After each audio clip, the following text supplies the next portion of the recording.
For the artists, for the passionate. Welcome to the Adventures Elsewhere podcast.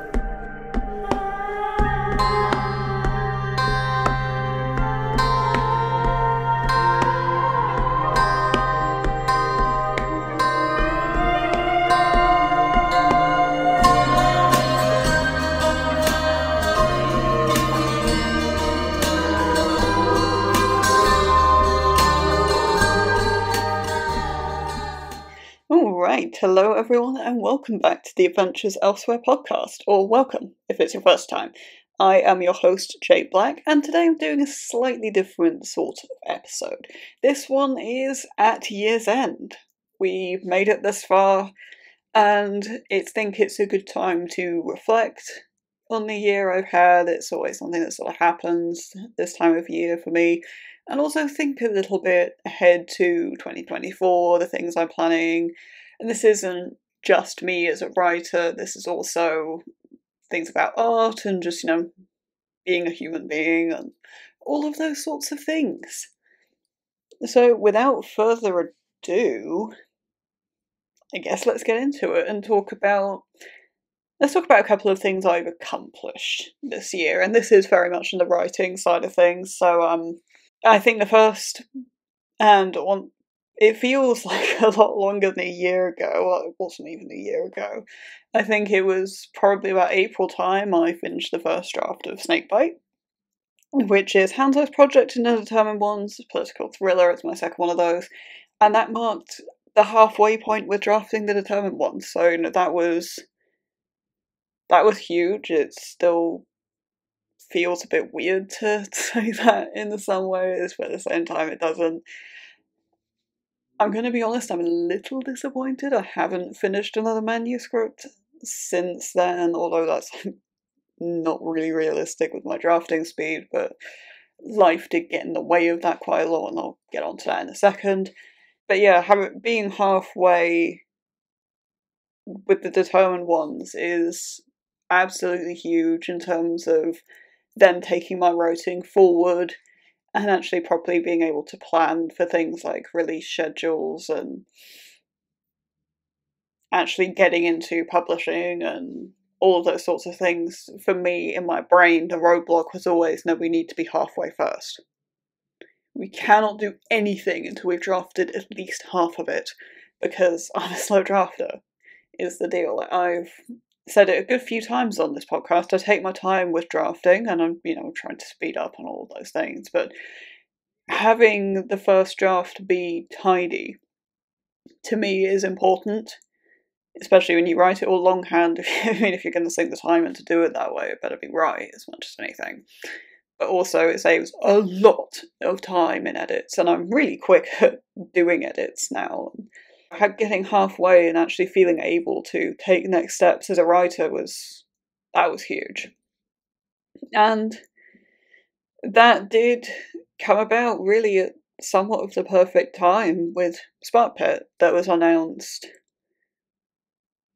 Thinking about it, probably pretty much straight after I finished Snakebite, or roughly when I was in the death knells of finishing it, it would have been pretty much the same time, which is actually crazy to think about. And, I have an entire episode dedicated to, how I won Spark Pit, and I am going to talk about that a little bit. But, in the end, I was one of the, in the end, 9 winners of Spark Pit, and I'm part of Shadow Spark Publishing now, which is quite literally a dream come true, and I've been on their podcast, and you can listen to that, or probably throw a link to that in the description. And you can hear me talk about some stuff to do with my writing that I haven't talked about on this podcast. But, when the Shadow Spark podcast first started out, one of the things I thought was, God damn, it's going to be so cool when I'm on here, one day. And lo and behold, now I have been. And I don't think that's quite settled in. That's pretty surreal. And, being part of a publishing house and, like I said, with taking the next steps and, actually being quite literally on that road now. I mean, yes, nothing's actually coming out till 2025, but that was a very deliberate decision by me. I could have chosen to have stuff out sooner, and I deliberately chose not to. And, again, this is about slow drafting. I don't know how intense the release schedule is going to be the closer I get to it. That's a decision we left till later. And if books are going to be releasing every 6 months or so, which is ideally how I would want it, then I'm going to need to have more stuff drafted by the time we go into that in order for me to be able to, keep up. Other big things that happened this year, I'd be remiss not to mention starting this podcast in June? I do have a date somewhere, I probably should have looked at it, but I didn't. But yeah, probably come out to about 6 months of podcasting now, which is a bit weird to say, really. And I've had my struggles with that, and early on, during Spark Pit, I ended up just mass recording and mass scheduling because I didn't have the time to be doing this, and all the mountain of work I was doing for Spark Pit, I just didn't have the time. Let alone the headspace, honestly. But I have gotten a lot of fun out of podcasting, and doing my first podcast interview with MJ Alexander, that was a really good time. That was really fun. Really enjoyed that. It's not something that's going to be going anywhere anytime soon, for sure. I am looking to change things up a bit in the new year in terms of what sort of episodes I'll be doing. But I change things up on this podcast a lot. I've said from the start, there's no plan, there never really is. So it's just trying to experiment, find the sort of things that I can continue to talk about for a long time. And one thing I am thinking about doing is, I know I originally founded this as a writing podcast, and that is where I want the majority of the content to be. But I have also thought about doing podcast episodes more about art and game design and, just other things I do. I think that could be quite interesting, or bring, cross-discipline perspectives to a particular thing. So how, I know, certain tropes work in games versus in novels and things like that. That's something I've thought about doing, so that's something you should maybe keep your eyes peeled for. Something else big that happened this year, and this is, I guess you'd call it a writing thing, it's kind of in my brain doesn't like to categorise this one, but the prompt anniversary of hosting the monthly thrills, that happened this year in October, and no, it still hasn't sunk in that I've been doing that for a year, really, even though at the start of the month, it's quite funny now, actually, how at the start of the month when I scroll through and try and get everyone's introductions, and then I start seeing stuff from late the year before, and it really confuses me, because I'm like, that's not a prompt I have on the sheet, what's going on? No, that's just from last year. It's very, very weird.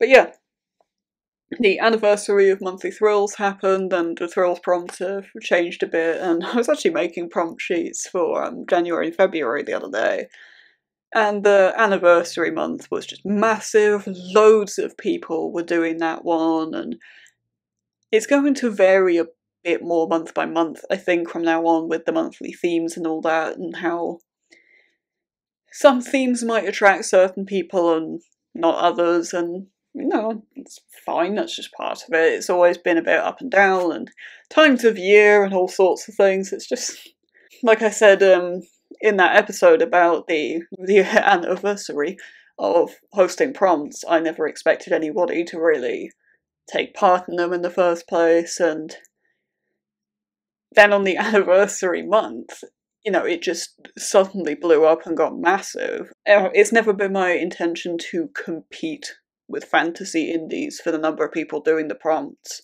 That's never been the point of it. The point of it has just been to make a prompt sheet that I and other writers of darker literature can answer a bit easier than some of the others. But the number of people doing it probably is rivaling fantasy indies now, and that's honestly kind of crazy. So let's move on to things that are going on at the moment, I guess. And these are a couple of things I've not mentioned on the podcast or really anywhere, I don't think. So at the moment I am participating in a national contest for 3D environment art, and the deadline for my submission for that is pretty much exactly a month from now. And I've got a really, really cool concept for that I'm super happy with. It's very left field from my original idea. It's kind of chalk and cheese to my original idea. And I've got a fair bit of the modelling done for that, and I did originally have some kind of schedule, but with everything else that's gone on, it's just kind of gone out the window, I'm not gonna lie. There is an element of that that is absolutely terrifying, because I don't know that I've ever done a national contest before, and certainly not for the category I'm in. I did try and do this same contest this time last year and ended up dropping out for just all kinds of reasons at that point, but that is something I'm sticking with this year, and I am slightly terrified I'm not going to get it all done, but you know, that's honestly unfounded given how much time I have and how little there really is to do, because I'm comparing it with another project that's going on at the minute that I'll talk about in a second. But there's a lot less to do for this one because there are just fewer props to model, and there's a lot less in texturing because a lot of them are sort of semi-untextured, as you know, storytelling choice and all sorts of things. It's just not, it's not really comparable, but I base my production schedule off the other one, so my brain's being stupid about it, basically. It's one of those things that I don't really know how to talk about without showing you visuals, and that's not necessarily the point of a podcast. I mean, one of the things that I could do closer to submission day is do a special episode of the podcast where I talk a bit more about it and show you some of the renders and stuff like that. If you're interested in that, I could do that. I do plan on posting some renders to social media, so you might want to keep an eye out for that, because I do genuinely think my centerpiece model that I have that might be one of the best models I've ever made so far. The other project that I based the production schedule for the contest piece of is, it's what are words? It's a 360 music video. This is something that not a lot of people have done, and in my opinion, very few people have done well. But it's something that I've decided to take upon myself, and I've put a really, genuinely stupid how tight the production schedule is for it, and at this point, thankfully, I have some leeway and it will be done ahead of schedule, even though, again, my brain's being stupid about it and panicking that I don't have enough time, but that's just not true. That's just straight up bollocks. It's actually for one of my own songs. It's for a piece I composed a while ago called Americano, and with the music video, what I've done is I've effectively done a sort of AU thing and linked it to my writing, which is, I mean, not what the song ever was. It was just a sort of experimental, hey, can I compose in this genre type thing. But what I've done with it is I've made it about Haru's dad at Sushi, who I've mentioned a few times. And it was originally going to be set in straight up New York, but I didn't want to deal with the geography, so I made it sort of New York, but not. And it's a few scenes of him and going about his life on a particular day and the sort of things he does, and there's a scene in the middle where you go into a drawing he does, and I don't know whether he draws canonically or not, but doing a lot of the art for making things look drawn and micron pens and stuff, that was really, really fun. I mean, I killed myself to get that done. I'll talk about that a bit more later on. But that's been a really, really intense project, but a lot of fun, and that's going to be finished mid-January. While I kind of have a bit of a love-hate relationship with the project at this point, it was one of those projects that if I didn't do it now, the chance I was ever going to do it was just like zero. So, in a sense, I had to do it, and it's been really cool to do project. This is done in Unreal as well, Unreal Engine.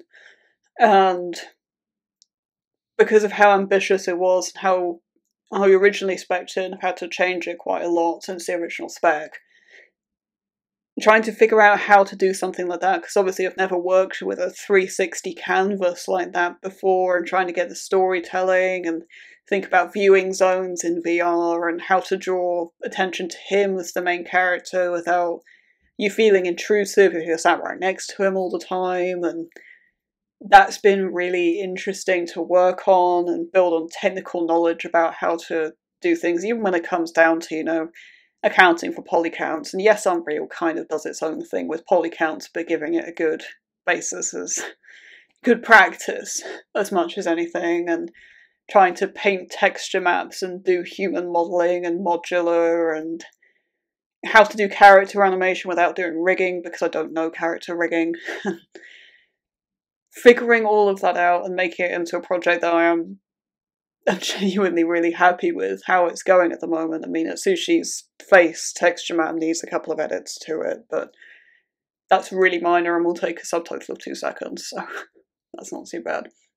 It's been really, really horrendously hard work and a horrendous schedule that I set out for myself, but it's been super rewarding as well, and I've learned tons from it, and it's something I'm definitely going to be very proud of at the end, and that's the thing that matters most. The other, I mean, with the writing side of things, I've also pushed myself a lot this year, not just, you know, with all the stuff I did for Spark Pit, and, you know, there's an entire episode dedicated to that. But I've tackled projects that I actively put off once I realised what the determined ones was, because they're a bit scary to try and tackle. I mean, Beneath the Moon, not quite so much, and Beneath the Moon has been forced to the back burner for a lot of reasons. By this point, Americano is one of them, because it's just so intense. But, you know, that being a revenge thriller set in a place that I didn't know a lot about at first, and a revenge thriller that's almost quite slow in a way, that was quite scary, and that was a project I put off for a while, and it's annoying that I've had to put it off again. Effectively, that is what I've had to do, and it is annoying, but I can take confidence in knowing that what I have done of it, I genuinely feel I've executed pretty well, and that's cool. The bigger point with this, though, is Shadow on the Snow, which is my primary writing project at this point. And this was one I originally intended to write straight after Mr. Nakagami. I did consider writing it after Black Executioner because I knew there was a story there, but I didn't have a solid enough grasp of what that would be, and I had a much more solid grasp of Mr. Nakagami, and I thought, okay, well, I'll start that one, and, well, you know, I'll get to that point in the timeline, and I'll understand it a lot better, and lo and behold, that's what happened. And I wanted to tackle that one straight afterwards, but then when I realised it was a military thriller and how much action that would be, and there were going to be stealth sequences and all sorts, I got really, really intimidated by that, because that's the exact sort of stuff I tried to write when I first decided to become a serious writer. My first project was a slasher, and then the next, I believe I did talk about this on one of the older podcast episodes, was a action thriller. So lots of action, lots of combat, there were some stealth sequences in that too, and I'm going to be honest, it was executed terribly. And I knew that at the time. The execution was not good, and I wasn't really unhappy with it. And when I finished the first draft, I sort of put it away for a while, and, you know, all these years later, I've never picked it up. You know, I've picked up the book a couple of times and thought, should I open this notebook? And I just never have. And honestly, I don't know if I'm ever going to, because I'm just that unhappy with it. For, you know, plot reasons and character reasons, and also just the execution of the action scenes, I know, is just really poor. So, as soon as I saw military thriller, action, stealth, I mean, that's what I went back to, and I just thought, I don't know if I can pull that off. And I ended up writing Snakebite next, partly because Hanzo was just badgering me so fucking much. And there was such a clear story there with Miss Nakakami, this sort of semi-sister story. I thought it would be a lot closer originally than it ended up being, but it made a lot of sense to tackle Snakebite first because of familiarity of material. But with Shadow on the Snow, then I ended up picking it up because I got really, really stuck on Beneath the Moon, and with schedules and wanting to keep drafting and thinking about getting into, actually publishing this stuff, I thought, well, I need to draft. I need to get more words down. And it's not happening with Beneath the Moon. I've done the sort of have two projects going at once when you get stuck on the other. I've done that a few times over the years. And I thought, well, if I'm going to do that, I'm at least going to make it another one of the determined ones.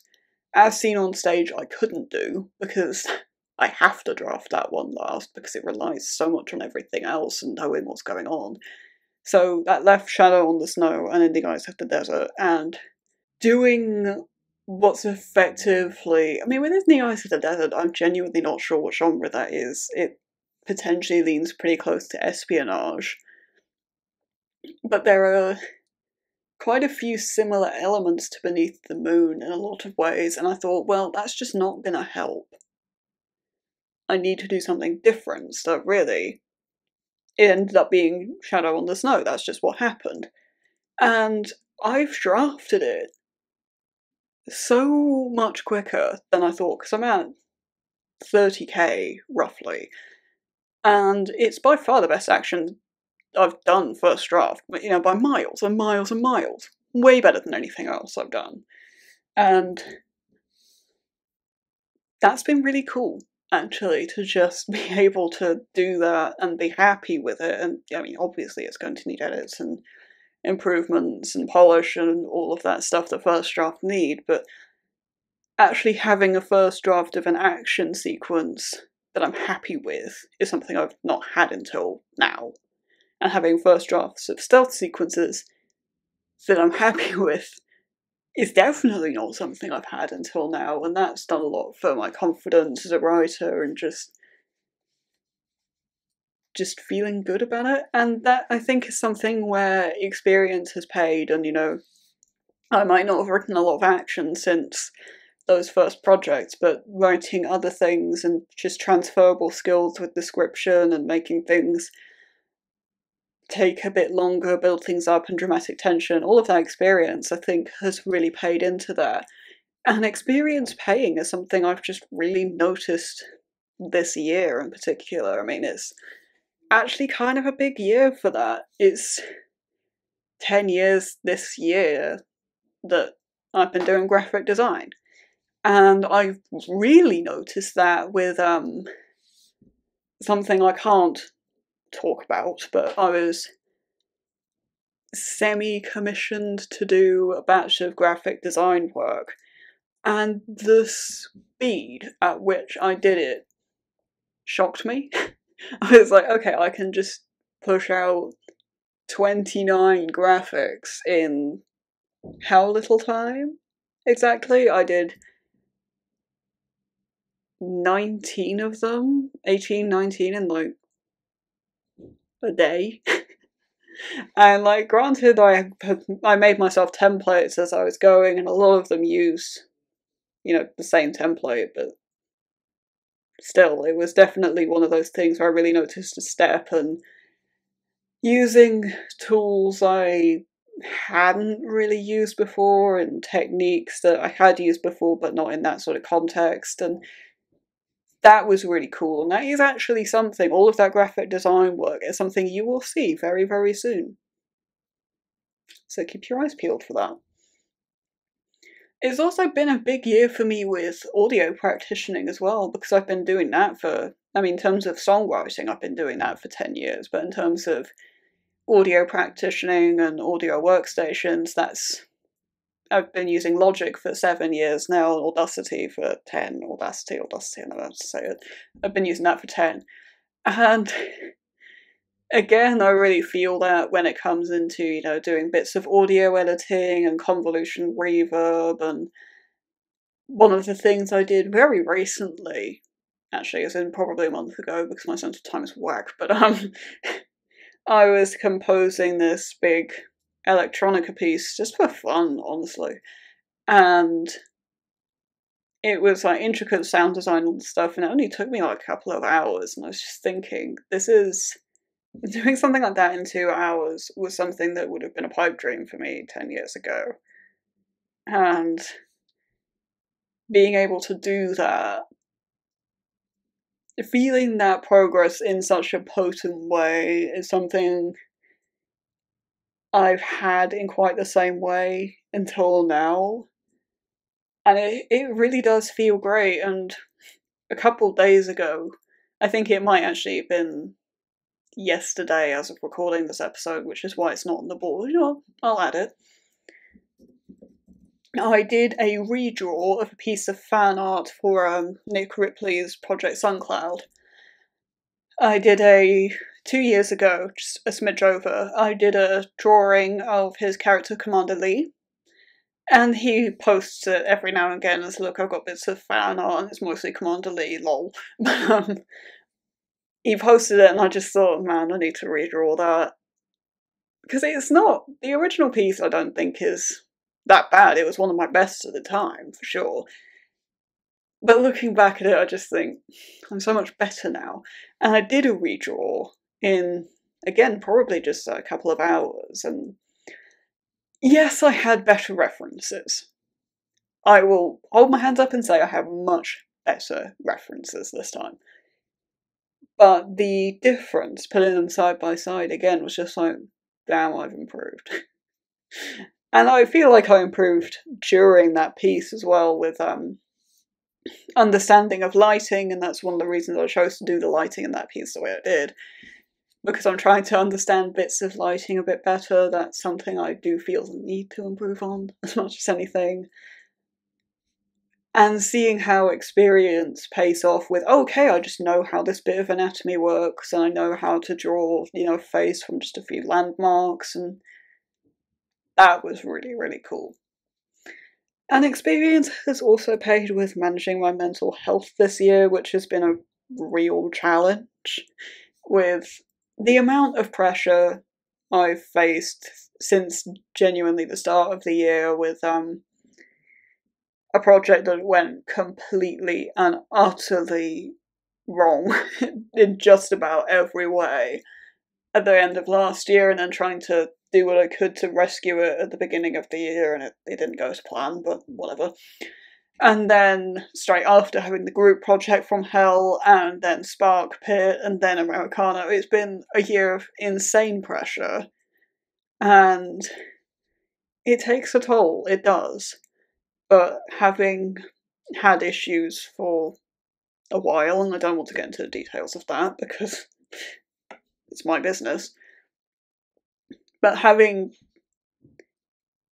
dealt with it for a while and knowing when to say, actually, yes, I'm really stressed and the schedule's getting a little tight, but I know what the signs of burnout are, and actually, I'm better off just taking this day to step away and come back to it tomorrow. Being able to recognise that has been huge.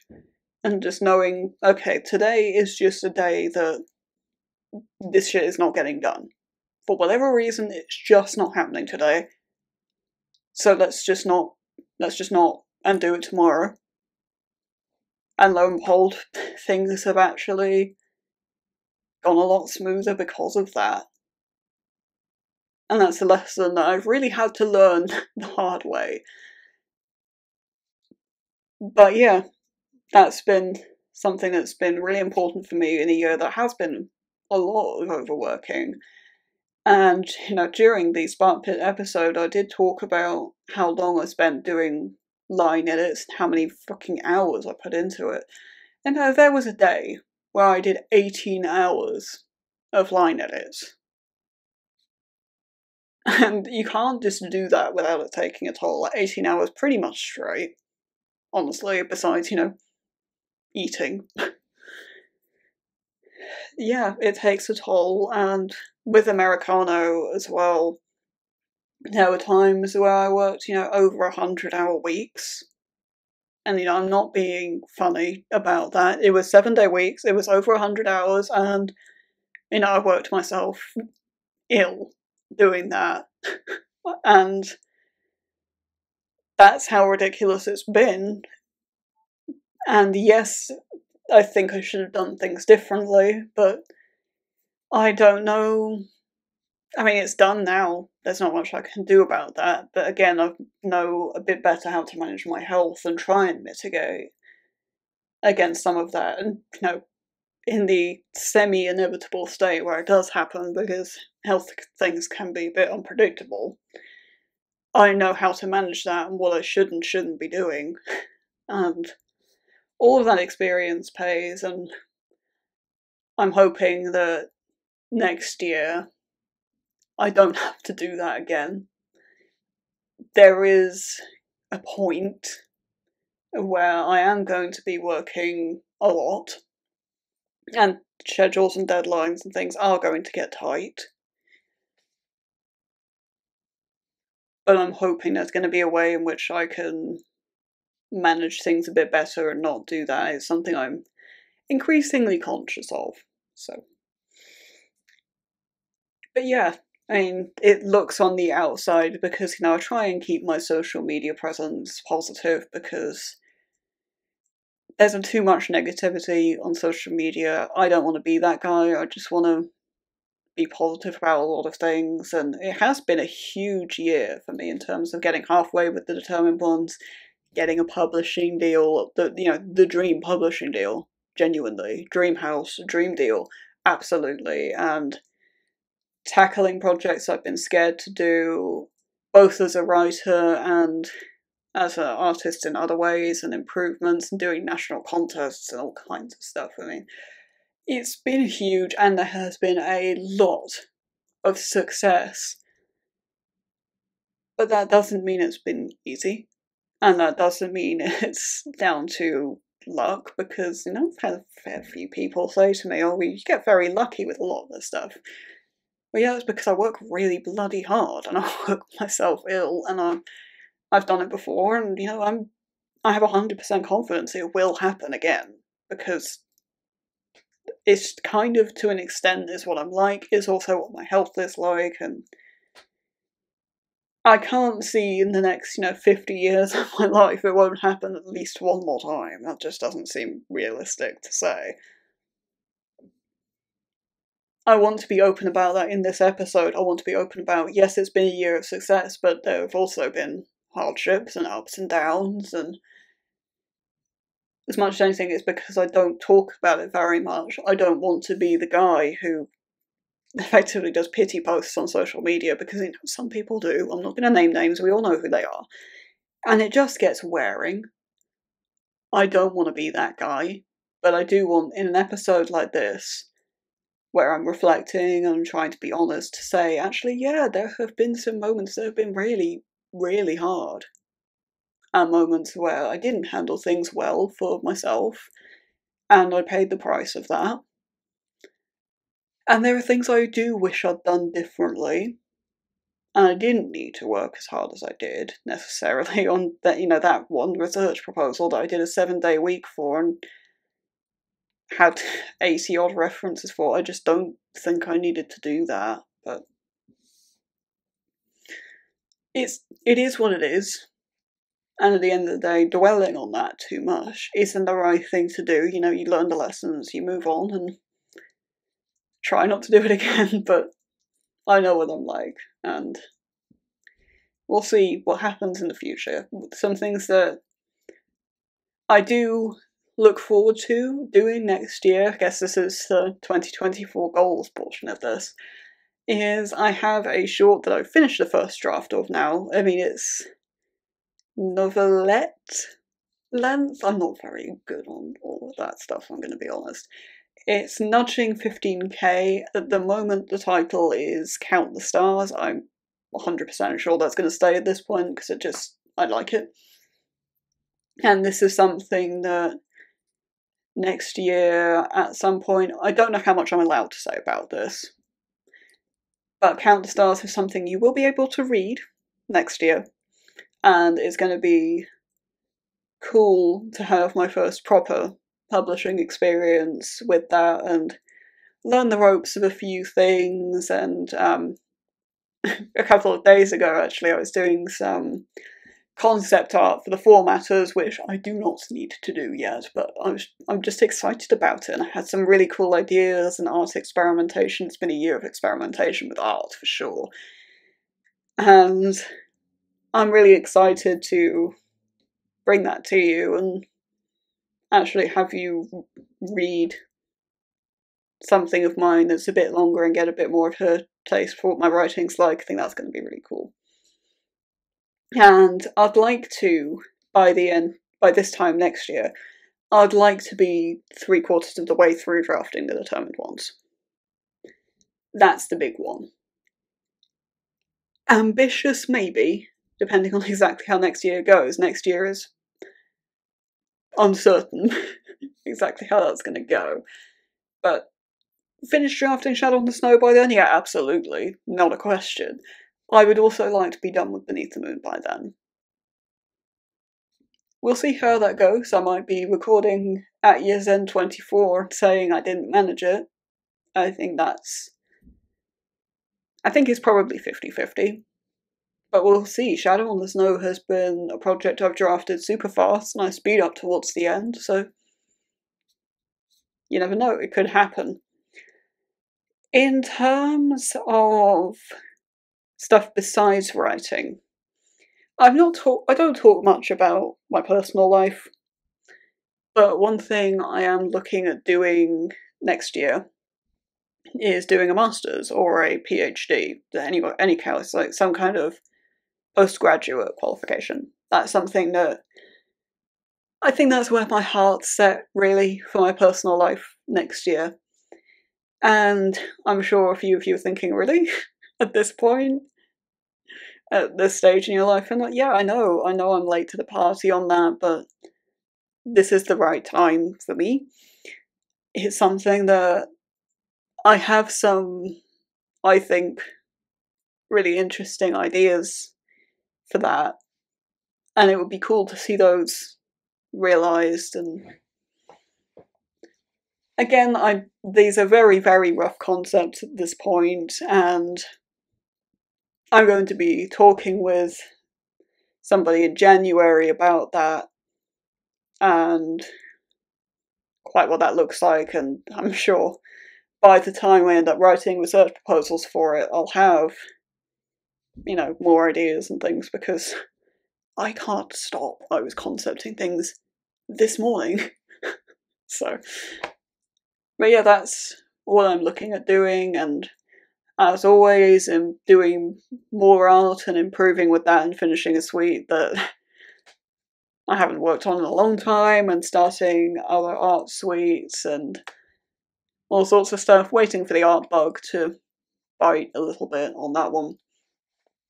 And I'm hoping to do some quite big projects with composing and audio and stuff like that. I don't know what that's going to look like yet, so. But yeah, I've got big plans for next year. I'm trying not to say too many things because I'm conscious of some of the things that happened this year, and I've had some health scares this year and things that have progressed probably faster than they should have done, but that's something for another time, I think. Trying to keep things, achievable and realistic, and trying not to get too excited, but, I have a lot of ideas and I want to do everything and do it all right now. But, I've got to focus on that national contest and Americano, and, I'll keep you updated with how that national contest goes. That's something you'll see on my social media, relatively soon. So, if you want to see that and the renders from that when I post them, make sure you follow me on there. That will probably go across both platforms I'm on. And I might do a special podcast about that. So if you are interested in me doing a specific podcast episode about that, let me know. That'd be really useful. In terms of seeing renders on social media, if I don't end up doing an episode, I'm on Instagram and also on Twitter. They'll probably go across both places. Instagram does have a bit more of an art thing tied to it. That's something I'm trying to get better at on Instagram. I'm Jade_Black21 on there. Instagram is also the home of the podcast, so you'll get advance notice of episode releases, what episodes are going to be, soundbite teaser reels, all of that sort of stuff. So if you're looking for more updates on the podcast, that's the place to be. As a reminder for that, that's Jade_Black21, because my Twitter doesn't have the underscore, that's just JadeBlack21. That's where all the writing stuff is, so in terms of getting live updates, well, semi-live updates on things like Shadow on the Snow, and Beneath the Moon, and Count the Stars, that's the place for that. Last but not least, let's have a talk about interviews. I did my first one this year with NJ Alexander, that was great fun. I'm looking at doing more next year. There are a few people I want to reach out to about that. But if you are published or on the way, please do get in touch. That would be great. I'd love to be part of your journey. You can do that via email. That's jade42black@gmail.com. There is a list of stuff I want to know in the description. Please include that in your initial contact. It makes everyone's lives easier. It means I don't have to keep coming to you with loads of questions to make a freeform board and all that stuff. It's just better for everybody. Few things to note. Indie and self-pub. You are the people I want to hear from the most. If you're trad pub, that doesn't necessarily mean I won't talk to you. It doesn't have to be adult literature. I write adult, that doesn't mean you have to. Doesn't have to be a particular genre either. Why would it have to be? Doesn't have to be a novel either. Can be novellas, poetry, short story collections, whatever. Bring it in and let's talk about it. It'd be really interesting to talk about somebody doing something different. It also doesn't have to be a new release. It also doesn't have to be out yet. I'm happy to do things for pre-orders, or, it can be a new release, of course. It can be 10 years old, 20 years old. It's going to be new to somebody. It's probably going to be new to me, so bring it on in and let's talk. I mean, if you want to do an overview episode of a trilogy you've done or something like that, we can do that too. So bring it in, bring in all the information, description, pop that to me in an email, and I'll see what I can do. And that's the deal. I mean, that's about all I have for now. So for now, you have a wonderful rest of your day, and I'll see you in 2024. Thank you for listening. If you've enjoyed this episode, please consider subscribing so you don't miss future content. Copyright Jade Black 2023.